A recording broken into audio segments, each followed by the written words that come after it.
اعوذ باللہ من الشیطان الرجیم بسم اللہ الرحمن الرحیم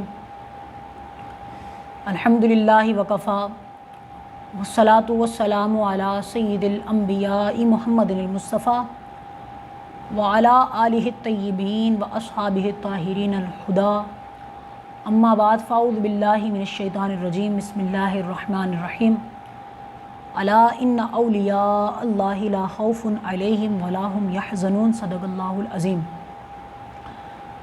ان اللہ وملائکتہ یصلون علی النبی یا ایھا الذین آمنوا صلوا علیہ وسلموا تسلیما اللہم صلی علی سیدنا مولانا محمد وعلی آل سیدنا مولانا محمد وبارک وسلم۔ محترم و مکرم سامعین و ناظرین، آپ سب کو معلوم ہوگا اور آپ کے علم میں ہوگا کہ ہم نے ایک تذکرۃ الاولیاء کے نام سے ایک سلسلہ ہم شروع کرنے جا رہے تھے، اور الحمدللہ ثم الحمدللہ یہ سب اللہ کے کرم اور اس کے فضل سے ہو رہا ہے کہ ہم آج پہلی نشست کے ساتھ آپ حضرات کے سامنے ہیں۔ اس سلسلے میں ہم مختلف اولیاء اللہ کے مقرب محبوب بندوں کا ذکر کریں گے، اور جس قدر ہو سکا اللہ کے نیک بندوں کا آپ کے سامنے تذکرہ کریں گے۔ اللہ کریم سے یہ دعا ہے کہ وہ کریم ہمیں اولیاء کاملین کے فیوز و برکات عطا فرمائے اور ہماری اس کاوش کو اپنی بارگاہ میں قبول فرمائے۔ محترم و مکرم سامعین و ناظرین، آج ہم جس ہستی پر لب کشائی کرنے جا رہے ہیں وہ تاریخ عالم کی اور اولیاء کی فہرست میں ایک بڑا نام سیدنا امام حسن بصری رضی اللہ تعالی عنہ کی ذات گرامی ہے۔ حضرت امام حسن بصری رضی اللہ تعالی عنہ کی والدہ ام المؤمنین سیدتنا ام سلمہ رضی اللہ تعالی عنہ کی کنیز تھیں۔ آپ کے گھر ام سلمہ رضی اللہ تعالی عنہ کے یہاں کام کرتی تھیں۔ حضرت امام حسن بصری رضی اللہ تعالی عنہ کی پرورش اکثر اوقات میں حضرت ام سلمہ رضی اللہ تعالی عنہ نے کی۔ بچپن کا ایک واقعہ حضور سید عالم صلی اللہ تعالیٰ علیہ وسلم کی طرف یہ منقول کیا جاتا ہے کہ بچپن میں امام حسن بصری رضی اللہ تعالیٰ عنہ نے حضور سید عالم صلی اللہ تعالیٰ علیہ وسلم کے پیالے کا پانی پی لیا تھا۔ حضور سید عالم صلی اللہ علیہ وسلم نے دریافت کیا کہ میرے پیالے کا پانی کس نے پیا؟ حضرت ام سلمہ رضی اللہ تعالیٰ عنہ نے بتایا کہ حضور سے کہ یہ امام حسن نے پیا۔ آپ علیہ الصلوۃ والسلام نے فرمایا جس قدر پانی میرے پیالے سے پیا ہے اسی قدر میرا علم اس میں اثر کر گیا۔ حضرت ام سلمہ رضی اللہ تعالی عنہ کی نے پرورش کی ہے حضرت امام حسن بصری رضی اللہ تعالی عنہ کی، اور حضرت امام حسن بصری رضی اللہ تعالی عنہ کو حضور سید عالم صلی اللہ علیہ وسلم کی دعا بھی حاصل ہے۔ ایک دن حضور سید عالم صلی اللہ علیہ وسلم حضرت ام سلمہ رضی اللہ تعالی عنہ کے پاس تشریف لائے تو آپ نے دیکھا کہ حضرت امام حسن بصری رضی اللہ تعالیٰ عنہ ام سلمہ رضی اللہ تعالیٰ عنہ کی گود میں آغوش میں آرام فرمائے۔ حضور سید عالم صلی اللہ علیہ وسلم نے دعا فرمائی اور اس دعا کی برکت سے آپ کو بے پناہ مراتب عطا ہوئے۔ آپ کا نام امام حسن بصری کیوں رکھا گیا؟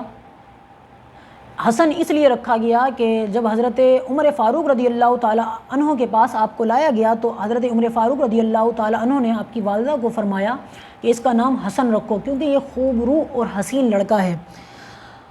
حضرت ام سلمہ رضی اللہ تعالیٰ عنہ نے آپ کی پرورش کی اور آپ نے یہ دعا فرمائی تھی حضرت امام حسن بصری کے لیے کہ اے اللہ حسن کو مخلوق کا رہنما بنا دے۔ آپ یکتائے روزگار بزرگوں میں سے ہوئے ہیں اور 120 صحابہ کرام علیہم الرضوان کی زیارت آپ نے کی ہے، ان میں سے 70 شہدائے بدر بھی شامل ہیں۔ آپ کو حضرت حسن بن علی سے شرف بیعت حاصل ہے اور انہی سے تعلیم بھی پائی۔ حضرت امام حسن بصری رضی اللہ تعالیٰ عنہ نے آپ کے جو مرشد ہیں وہ حضرت امام علی مقام امام علی ابن ابی طالب رضی اللہ تعالیٰ عنہ آپ کے مرشد ہیں، اور آپ نے تعلیم بھی حضرت علی رضی اللہ تعالیٰ عنہ سے پائی۔ آپ کا مقام اور مرتبہ اتنا بلند ہے کہ 70 سال تک آپ ہمہ وقت باوضو سے رہے اور اپنے ہم عصر بزرگوں میں ممتاز ہوئے۔ کسی شخص نے ایک بزرگ سے دریافت کیا کہ حسن بصری ہم سے زیادہ افضل کیوں ہیں؟ انہوں نے جواب دیا کہ حسن کے علم کی ہر فرد کو ضرورت ہے اور اس کو سوائے خدا کے کسی کی حاجت نہیں۔ حضرات محترم، اسی طرح ایک اللہ کی ولیہ گزری ہیں، حضرت رابعہ بصری رضی اللہ تعالیٰ عنہ۔ حضرت امام حسن بصری رضی اللہ تعالیٰ عنہ کی مجلس میں حضرت رابعہ بصری شریک ہوتی تھیں، اور یہ منقول ہے، کتابوں میں آیا کہ حضرت امام حسن بصری رضی اللہ تعالیٰ عنہ اس وقت تک اپنی مجلس کا، اپنی محفل کا، اپنی نشست کا آغاز نہیں فرماتے تھے جب تک کہ رابعہ بصری تشریف نہ لاتی تھیں۔ لوگوں نے کہا، جو آپ کی مجلس میں شریک ہوتے تھے، آپ کی محفل میں، کہتے تھے آپ کی مجلس میں بڑے بڑے بزرگ لوگ شامل ہوتے ہیں، بڑے بڑے قاضی اور گورنر لوگ آتے ہیں آپ کو سننے کے لیے، لیکن کیا وجہ ہے کہ آپ ایک بڑھیا کی وجہ سے آپ محفل کو مؤخر کر دیتے ہیں اور آپ آگے تک مجلس کو لے جاتے ہیں، آپ شروع ہی نہیں کرتے محفل کو، کلاس کو۔ تو حضرت امام حسن بصری رضی اللہ تعالیٰ عنہ نے فرمایا کہ ہاتھی کے برتن کا شربت چونٹیوں کے برتن میں کیسے سما سکتا ہے؟ اور آپ یہ بھی فرماتے تھے کہ میں علم کا سمندر، جو لینے والے ہیں وہ معمولی لوگ ہیں، جب تک کہ، اور اس کو جو لیا جا سکتا ہے وہ صرف حضرت رابعہ بصری رضی اللہ تعالیٰ عنہ ہی میری باتوں کو لے سکتی ہیں، باقی اور کسی میں یہ طاقت اور مجال نہیں ہے۔ حضرات محترم، آپ نے امت کو بہت ساری تعلیمات دی، چند تعلیمات آپ کے گوش گزار کرتا ہوں۔ ریاکاری کو حدیث طیبہ کے اندر شرک صغیر کہا گیا، فرمایا کہ ریاکاری بھی کیا ہے؟ شرک ہے۔ حضرت امام حسن بصری رضی اللہ تعالیٰ عنہ فرماتے ریاکاری باعث ہلاکت ہے۔ آپ کے ایک ارادت مند کی یہ کیفیت تھی کہ آیات قرآنی سن کر بے ہوش ہو جاتا تھا۔ آپ نے فرمایا کہ اپنے فعل میں اس امر کو ملحوظ رکھا کرو کہ آواز نہ نکل پائے، کیونکہ آواز نکلنے سے ریاکاری محسوس ہونے لگتی ہے، جو انسان کے لیے باعث ہلاکت ہے۔ اس دن کے بعد سے اس شخص نے کبھی بھی بلند آواز سے وہ تلاوت قرآن کریم نہیں کرتا تھا۔ حجاج بن یوسف ایک گزرا ہے، آپ کے زمانے کا ہے۔ ایک دفعہ دوران واز حجاج بن یوسف آ گیا، آپ کی مجلس میں ایک بزرگ شخص بیٹھا تھا، اور اس نے اپنے ساتھیوں سے کہا کہ آج جو ہے امام حسن بصری کا امتحان ہے، دیکھتے ہیں کہ وہ اپنے وائز کو اور واز کو روکتے ہیں یا حجاج بن یوسف کی تعظیم کرتے ہیں۔ چنانچہ لوگوں نے دیکھا کہ آپ نے اپنا واز جاری رکھا اور حجاج بن یوسف کی تعظیم نہیں کی۔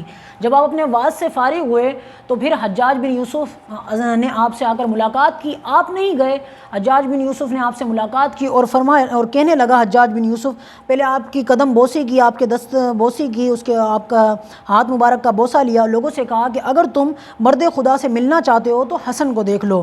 پھر بعض لوگوں نے انتقال کے بعد حجاج کو خواب میں دیکھا کہ میدان حشر میں کسی کی تلاش میں گھوم رہا ہے، اور جب اس سے پوچھا گیا کہ کس کی تلاش میں گھوم رہے ہو تو کہنے لگا میں اس جلوہ خداوندی کا متلاشی ہوں جس کو موحدین تلاش کرتے ہیں۔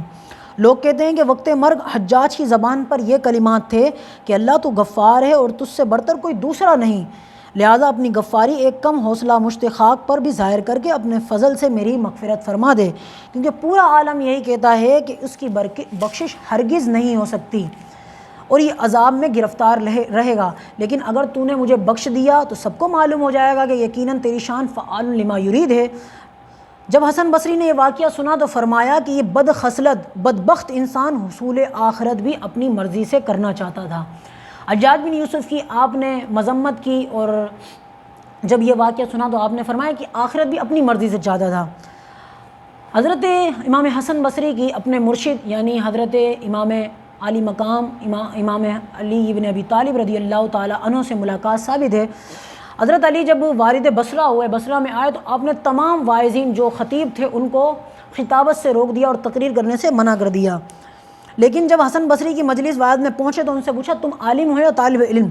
آپ نے جواب دیا میں تو کچھ بھی نہیں ہوں، البتہ جو کچھ احادیث نبویہ یاد ہیں مجھے وہ لوگوں تک پہنچا دیتا ہوں۔ یہ سن کر حضرت علی نے آپ کو خطابت کی واعظ کی اجازت عطا فرمائی۔ جب آپ واعظ گوئی سے فارغ ہوئے اور جب حسن بصری کو یہ علم ہوا کہ حضرت علی نے فرمایا حضرت علی تھے یہ جو میرے پاس آئے تھے، تو ان کی جستجو میں نکل کھڑے ہوئے۔ اور ایک جگہ ان سے ملاقات ہو گئی تو عرض کیا کہ مجھے وضو کا طریقہ سکھا دیجئے۔ چنانچہ ایک تشت میں پانی منگوا کر حضرت علی نے آپ کو وضو کا طریقہ بتلایا۔ حضرات محترم، حضرت امام حسن بصری رضی اللہ تعالی عنہ کا یہ عالم تھا کہ آپ ہمیشہ مصروف غریہ رہتے تھے، آپ روتے زیادہ تھے اور ہنستے بہت کم تھے۔ لوگوں نے آپ کے چہرے پر، آپ کے ہونٹوں پر کبھی مسکراہٹ کو نہیں دیکھا، اور خوف آخرت کا خوف اتنا تھا کہ ایک مرتبہ آپ پوری رات مصروف غریہ رہے، اور جب لوگوں نے پوچھا کہ آپ کا شمار تو صاحب تقویٰ لوگوں میں ہوتا ہے، آپ کو ان چیزوں کی ضرورت نہیں ہے، پھر آپ اس قدر گریہ زاری کیوں کرتے ہیں؟ آپ نے فرمایا کہ میں تو اس دن کے لیے روتا ہوں کہ جس دن مجھ سے کوئی ایسی خطا ہو گئی کہ اللہ تعالیٰ باز پرس کر کے یہ فرما دے کہ اے حسن، ہماری بارگاہ میں تمہاری کوئی وقت ہی نہیں ہے، تمہاری کوئی حیثیت ہی نہیں ہے، اور ہم تمہاری پوری عبادت کو رد کرتے ہیں۔ ایک مرتبہ آپ خوف خدا کا اور آپ کا اپنا عالم یہ تھا کہ ایک مرتبہ عبادت خانے کی چھت پر اس طرح گریہ زاری کر رہے تھے کہ سیلاب اشک سے پرنالے بہہ پڑے، اور نیچے گزرتے ایک شخص پر کچھ قطرے ٹپکے آپ کے آنسوؤں کے۔ چنانچہ اس نے آواز دے کر پوچھا، کیا یہ پانی پاک ہے یا ناپاک؟ آپ نے جواب دیا کہ برادرم، اے میرے بھائی، کپڑے کو پاک کر لینا، کیونکہ یہ ایک معصیت کار کے آنسو ہیں۔ حضرات محترم، خوف خدا اور للہیت کا یہ عالم تھا، اور خوف خدا کا ایک عالم یہ بھی تھا کہ بچپن میں آپ سے ایک گناہ سرزد ہو گیا، جس کے بدلے میں آپ جب کبھی بھی کوئی نیا کپڑا سلواتے تو اس کے گریبان پر وہ گناہ درج کر دیتے تھے، اور اس کو دیکھ کر اس درجے گریہ زاری کرتے تھے کہ آپ پر بے ہوشی طاری ہو جاتی تھی۔ یہ آپ کی گریہ زاری کا اور آپ خوف خدا کا یہ عالم تھا۔ حضرات محترم، ایک اللہ کا ولی ہی دوسرے کے اللہ والے کو جانتا ہے۔ جب بشر الحافی نے کو یہ علم ہوا کہ حضرت حسن بصری سفر حج کا قصد کر رہے ہیں تو انہوں نے تحریر کیا کہ میری خواہش ہے کہ آپ کے ہمراہ حج کروں۔ آپ نے جواب دیا کہ میں معافی چاہتا ہوں، کیونکہ میری خواہش ہے کہ صرف اللہ کی ستاری کے پردے میں زندگی گزار دوں، اور اگر ہم دونوں ایک سفر میں ساتھ ہوئے تو ایک دوسرے کے عیوب ایک دوسرے کے سامنے آ جائیں گے، اور ہم میں سے ایک دوسرا معیوب ایک دوسرے کو تصور کرنے لگے گا۔ سعید بن جبیر رضی اللہ تعالی عنہ کو آپ نے 3 نصیحتیں فرمایا سلطان کی صحبت سے اجتناب کرو۔ آپ نے سعید بن جبیر کو فرمایا، اور یہ ہمارے تمام لوگوں کے لیے بھی، یہ جو علماء ہیں اور جو اولیاء اللہ ہیں، ان کو چاہیے کہ سلطان کی صحبت سے دوری اختیار کریں۔ دوسری، کسی عورت کے ساتھ تنہا نہ رہو، خواہ وہ رابعہ بصری ہی کیوں نہ ہو۔ انشاءاللہ اگلی نشست میں ہم رابعہ بصری کا بھی تذکرہ ضرور کریں گے۔ آپ نے فرمایا کسی عورت کے ساتھ تنہائی میں نہ رہو، حتیٰ کہ وہ رابعہ بصری ہی کیوں نہ ہو۔ تیسری آپ نے جو نصیحت سعید بن جبیر کو فرمایا کہ راگ رنگ میں کبھی شرکت نہ کرو، یعنی لہو و لعب میں شرکت نہ کرو، کیونکہ یہ چیزیں برائی کی طرف لے جانے کا پیش خیمہ ہوتی ہیں۔ آپ کی کرامتوں میں سے ہے کہ ایک مرتبہ حضرت عبداللہ نماز فجر کے لیے حضرت حسن بصری کی مسجد میں تشریف لے گئے تو اندر سے دروازہ بند تھا، آپ مشغول دعا تھے، اور کچھ لوگوں کے آمین کہنے کی آپ کو آواز سنائی دی۔ چنانچہ یہ خیال کیا کہ شاید آپ ارادت مندوں کے ساتھ ہوں گے، باہر ٹھہر گئے، اور جب صبح کو دروازہ کھلا اور میں نے اندر جا کر دیکھا تو اندر کوئی بھی نہیں تھا۔ چنانچہ فراغت نماز کے بعد جب صورتحال دریافت کی تو فرمایا کہ پہلے تو کسی کو نہ بتانا، کہ میں تم سے وعدہ لیتا ہوں، پہلے کو تم کسی کو بھی نہیں بتانا، پھر میں تمہیں بتاؤں گا۔ حضرت عبداللہ نے وعدہ کیا، فرمایا میں کسی کو بھی نہیں۔ آپ نے فرمایا کہ یہاں جنات وغیرہ آتے ہیں اور میں ان کے سامنے واز کہہ کر دعا مانگتا ہوں، جس پر وہ سب آمین کہتے ہیں۔ اسی طرح آپ کی ایک اور کرامت ہے کہ کچھ بزرگ آپ کے ہمراہ بغرض حج روانہ ہوئے، ان میں سے بعض لوگوں کو شدت سے پیاس لگی، چنانچہ راستے میں ایک کنواں پڑا، لیکن اس پر رسی اور ڈول کچھ بھی نہیں تھا۔ جب حسن سے صورتحال بیان کی گئی تو فرمایا کہ جب میں نماز میں مشغول ہو جاؤں تو تم پانی پی لینا۔ چنانچہ آپ نماز کے لیے کھڑے ہوئے تو اچانک کنویں میں سے پانی خود بخود ابل پڑا، اور سب لوگوں نے اچھی طرح پیاس بجھائی، لیکن ایک شخص نے احتیاطاً کچھ پانی ایک کوزے میں رکھ لیا۔ اس حرکت سے کنویں کا جوش ایک دم ختم ہو گیا، اور آپ نے فرمایا کہ تم نے خدا پر اعتماد نہیں کیا، یہ اسی کا نتیجہ ہے۔ پھر آگے روانہ ہوئے تو رستے میں کچھ کھجوریں اٹھا کر لوگوں کو دیں، جن کی گٹھلیاں سونے کی تھیں، اور جن کو فروخت کر کے لوگوں نے سامان خوردنوش خریدا اور صدقہ بھی دیا۔ تو حضرات محترم یہ تھی حضرت امام حسن بصری رضی اللہ تعالیٰ عنہ کی کرامت۔ حضرت ابو عمر رضی اللہ تعالیٰ ایک ولی گزرے ہیں، وہ بچوں کو قرآن کریم پڑھاتے تھے۔ ایک آپ کی مجلس میں ایک لڑکا آیا، وہ تھوڑا سا حسین اور خوبصورت تھا۔ آپ نے اس کی طرف تھوڑی سی عجیب نگاہوں سے دیکھا۔ دیکھنے کا عالم یہ ہوا کہ آپ کا سارا علم زائل ہو گیا اور آپ کو جو قرآن یاد تھا وہ آپ سے اٹھا لیا گیا، آپ سب قرآن بھولے۔ یہ ساری کیفیت آپ روتے ہوئے حضرت امام حسن بصری رضی اللہ تعالیٰ عنہ کے پاس آئے۔ حضرت امام حسن بصری رضی اللہ تعالیٰ عنہ نے آپ کو فرمایا کہ ایام حج قریب ہیں، تم حج کی نیت کرو اور حج ادا کر کے مسجد خیف میں پہنچ جاؤ، وہاں ایک شخص موجود ہوں گے، ان سے دعا لینا، وہ تمہارے لیے دعا کریں گے تو تمہیں ساری چیزیں یاد آ جائیں گی۔ چنانچہ ابو عمر کہتے ہیں کہ میں نے حج ادا کیا، پھر مسجد خیف میں آ کر اس شخص سے میں ملا اور ان کی دعاؤں کی برکتوں سے میرے کو پھر جو میری چیزیں زائل ہو گئی تھیں مجھے دوبارہ وہ چیزیں عطا کر دی گئیں۔ منقول ہے کہ کسی شخص نے کہ گھوڑے میں کچھ نقص ہو گیا، ایک شخص تھا، اس کے پاس ایک گھوڑا تھا، اس میں کچھ نقص ہو گیا، اس شخص نے وہ گھوڑا حضرت امام حسن بصری کو 400 درہم میں فروخت کر دیا۔ لیکن اس شخص گھوڑے کے مالک نے خواب میں دیکھا کہ جنت میں ایک گھوڑا 400 مشکی گھوڑوں کے ہمراہ چلتا پھر رہا ہے۔ اس نے سوال کیا کہ یہ گھوڑا کس کا ہے؟ تو ملائکہ نے بتایا پہلے تو یہ سب تمہارے تھے لیکن اب حسن بصری کی ملکیت میں ہیں۔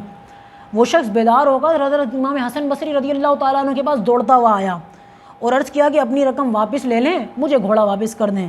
آپ نے فرمایا کہ جو خواب رات کو تو نے دیکھا ہے وہ میں بہت پہلے دیکھ چکا ہوں۔ یہ سن کر وہ مایوس ہو کر واپسی لوٹ گیا۔ پھر دوسری شب حضرت امام حسن بصری نے خواب میں عالی شان محلات کو دیکھ کر دریافت کیا کہ یہ کس کے ہیں؟ جواب ملا کہ جو بے کو توڑ دے۔ چنانچہ آپ نے صبح گھوڑے کے مالک کو بلا کر بے کو توڑ دیا۔ یہ بھی حضرت امام حسن بصری رضی اللہ تعالیٰ عنہ کو اللہ تبارک و تعالیٰ نے ایک خاص انعام عطا فرمایا تھا۔ حضرات محترم آخری بات ہے اور یہ بڑی ایمان افروز ہے۔ شمعون نامی ایک آتش پرست آپ کا پڑوسی تھا اور آگ کی پوجا کرتا تھا۔ جب وہ مرض الموت میں مبتلا ہوا آپ اس کے پاس گئے اور اس کو اسلام کی دعوت دی۔ آپ نے تلقین فرمائی کہ آتش پرستی کو ترک کر کے اسلام میں داخل ہو جاؤ، اللہ تعالیٰ تجھ پر رحم فرمائے۔ اس نے عرض کیا کہ میں 3 چیزوں کی وجہ سے اسلام لانے سے عاجز ہوں، اسلام نہیں لا رہا۔ اول یہ کہ جب تم لوگوں کے عقائد میں دنیا بری شے ہے تو پھر تم اس کی جستجو کیوں کرتے ہو؟ دوم یہ کہ موت کو یقینی تصور کرتے ہوئے بھی اس کا سامان کیوں نہیں اختیار لیتے؟ سوم یہ کہ جب تم اپنے قول کے مطابق جلوہ خداوندی کے دیدار کو بہت عمدہ شے تصور کرتے ہو تو پھر دنیا میں رضا الہی کے خلاف کام کیوں کرتے ہو؟ آپ نے بڑا بہترین جواب ارشاد فرمایا کہ یہ تو مسلمان کے افعال اور کردار ہیں، لیکن آتش پرستی میں وقت ضائع کر کے تمہیں کیا حاصل ہوا؟ مومن خواہ کچھ بھی ہو کم از کم وحدانیت کو تو تسلیم کرتا ہے، مگر تو نے 70 سال آگ کو پوجا ہے اور اگر ہم دونوں آگ میں پڑ گئے تو وہ ہم دونوں کو برابر جلائے گی یا تیری پرستش کو ملحوظ رکھے گی، لیکن میرے مولا میں طاقت ہے کہ اگر وہ چاہے تو مجھ کو آگ ذرہ برابر بھی نقصان نہ پہنچائے۔ اور یہ فرما کر آپ نے اپنے ہاتھ میں آگ کے ٹکڑے کو اٹھا لیا اور کوئی اثر بھی آپ کے دست مبارک پر نہیں ہوا۔ شمعون اس کیفیت سے متاثر ہوگا عرض کیا میں 70 سال سے آتش پرستی میں مبتلا ہوں، اب آخری وقت کیا میں مسلمان ہو جاؤں؟ لیکن جب آپ نے اسلام لانے کے لیے دوبارہ اصرار کیا تو اس نے عرض کیا میں اس شرط پر ایمان لاتا ہوں کہ آپ مجھے یہ عہد نامہ تحریر کر دیں کہ میرے مسلمان ہونے کے بعد اللہ تعالیٰ مجھے تمام گناہوں سے۔ حضرت محترم اللہ کا ولی ہے، ایک بندہ اللہ کے ولی سے اس طرح کے لیے جملے اور کلمات لکھواتا ہے، یہ عہد لکھوا رہا ہے کہ آپ امام حسن بصری سے کہہ رہا ہے کہ آپ مجھے یہ چیزیں لکھ کر دے دیں، میں اسلام لے آتا ہوں۔ کیا لکھوایا؟ فرمایا کہ اللہ تعالیٰ مجھے تمام گناہوں سے نجات دے کر مغفرت فرما دے گا۔ چنانچہ آپ نے اس مضمون کا اس کو عہد نامہ تحریر کر دیا، لیکن اس نے کہا کہ اس پر بصرہ کے صاحب عدل لوگوں کی گواہی بھی چاہیے۔ آپ نے وہ گواہی بھی میسر کر دی، آپ نے وہ لکھوا دی۔ اس کے بعد شمعون صدق دل کے ساتھ مشرف اسلام ہو گیا اور خواہش کی کہ میرے مرنے کے بعد تجہیز و تکفین امام حسن بصری آپ کیجئے گا۔ آپ کی خواہش کے شمعون جو اب اسلام لے کر آ گیا، اس کی خواہش کے مطابق سارے تجہیز و تکفین کے کام سر انجام دیے امام حسن بصری رضی اللہ تعالیٰ عنہ نے۔ اور وہ جو عہد نامہ تھا وہ آپ نے شمعون کے سینے پر رکھ دیا۔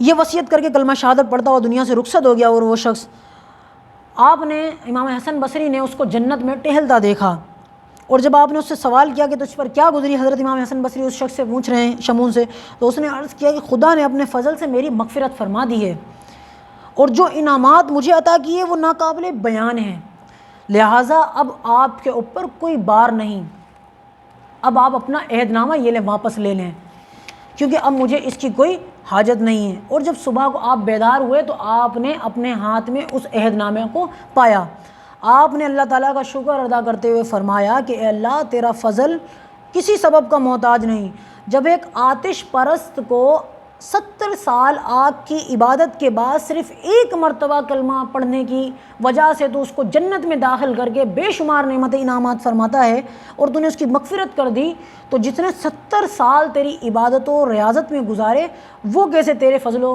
کرم سے محروم ہو سکتا ہے۔